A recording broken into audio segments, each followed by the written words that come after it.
Hello, আসসালামু আলাইকুম। আমি যাইতেছি আমার মরিচ এবং বেগুন ক্ষেতের নেটের ভিতরে। এই যে আমার মরিচ, এটা পুরুষ মরিচ, লাল তীরে পুরুষ মরিচ। এটার থেকে ফুল সংগ্রহ করতে হয়। এই যে মরিচ, এই যে বেগুন, বেগুন গাছ এখনো পুরো শুরু করি নাই।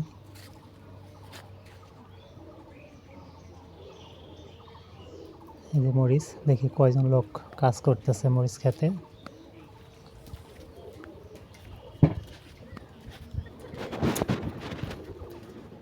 বেগুনগুলো মোটামুটি ভালো হয়েছে, কিন্তু এখনো করা শুরু করি নাই।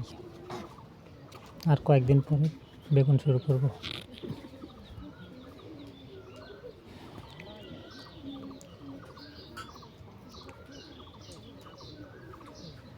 মরিচ খেতে করা শুরু করছি, দেখি কয়জন লোক আসছে এবং তারা কাজ করতেছে।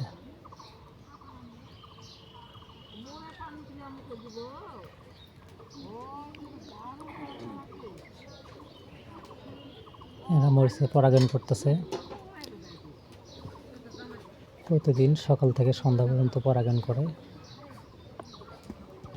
এবং কয়েকদিনের মধ্যে বেগুন করা শুরু করব। এটা এখনো শুরু করি নাই। তো ঠিক আছে, ভালো থাকুন, সুস্থ থাকুন।